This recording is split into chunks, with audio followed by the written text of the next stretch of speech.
In the year 2065, Dortmund had transformed into a place unrecognizable to those who once lived in its bustling streets.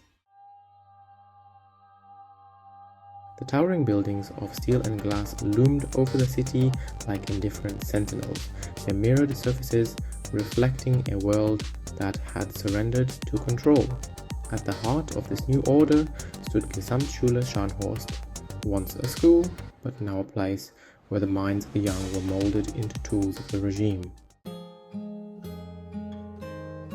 Lucas had always felt different, though he couldn't remember a time when he wasn't told that conformity was the path to peace. The teachings at Scharnhorst were clear: obedience was safety and individuality was dangerous. From the first day, they had been taught that freedom of thought led to chaos, that the unchecked mind was the root of all suffering. Surveillance cameras followed every movement, and the AI systems knew each student's thoughts before they could even form into words. For most of his classmates, the weight of the system was simply the way things were. It was easier to bend than to break. But Lucas found it impossible to suppress the questions gnawing at him. Why had the world become so silent? Why did everyone act as if life had always been this way, when he knew, deep inside, that something vital had been lost? The day the crack in his obedience finally broke open was ordinary in its mundanity. He had sat through another lecture on the importance of unity and the dangers of independent thought. The teacher, Herr Weber, had spoken with cold efficiency, his eyes sweeping over the students like a predator, ensuring no prey slipped past his notice. But Lucas's mind wandered. He thought about the stories his grandfather had whispered to him as a child about a time before the drones and the constant surveillance, when people could speak freely and explore the world without fear of being erased by the state. Those stories had always felt like distant fantasies, but now they ignited a fire inside him. He wondered what it must have felt like to truly live. After the lesson ended, Lucas walked through the sterile halls of Scharnhorst, his footsteps echoing in the silence. The city outside the school walls was no different, a lifeless, obedient machine.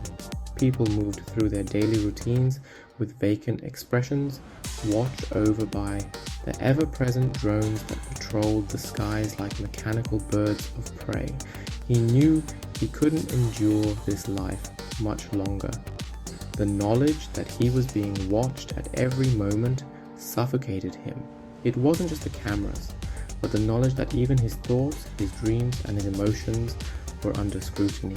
Any deviation, any slip of disobedience would result in immediate punishment, a punishment that often meant disappearing without a trace. As he crossed through a narrow alleyway between the school and the old subway station, Lucas's hand brushed against the cold metal of a fence. It was a relic of the world before, rusty and worn. He found a strange comfort in its decay, a reminder that something still resisted the perfect order of the system. That evening, Lucas decided to act. He couldn't bear the thought of another day spent as a silent observer in his own life. In the quiet of his room, hidden from the prying eyes of the drones, he began to scribble notes on pieces of paper, something no one did anymore. He knew it was dangerous. All communication was supposed to be digital, monitored, and encrypted by the state, but the risk was necessary. Paper couldn't be tracked, and it couldn't be silenced. Over the next few weeks, Lucas secretly passed his notes to others, students who, like him, felt the cracks in the system but didn't know how to resist. His words spread quietly at first, but soon whispers of dissent began to grow among the students. They spoke in hushed tones, in hidden corners, about the possibility of freedom, about the world that could exist beyond the control of the state. But it wasn't long before Herr Weber grew suspicious. He had always been one of the system's most fervent enforcers, a man who believed in the order and safety the regime provided. For him, there was no room for deviation, no room for questioning. The system had saved the world from the chaos of the past, and in his eyes, anyone who resisted was a threat to that fragile peace. One day, Lucas was summoned to Herr Weber's office. The cold, sterile room seemed to magnify the tension in the air. Lucas knew what was coming. He could see it in Weber's eyes, the suspicion, the barely concealed contempt. "You've been thinking too much, Lucas," Weber said, his voice a slow, deliberate drawl. "That's dangerous." Lucas didn't respond. He knew there was no point in arguing with Weber. The man's belief in the system was absolute, unshakable. Nay, in his mind, obedience was not just a rule, it was a moral imperative. "Young minds are fragile," Weber continued. "They must be guided. You've lost your way, Lucas, but we can help you find it again." Lucas felt the weight of Weber's words pressing down on him like a vice. The room seemed to shrink around him, but beneath the fear there was still that flicker of resistance, the one thing they could never fully control.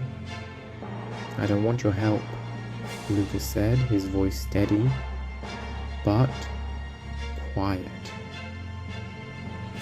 "I want to be free."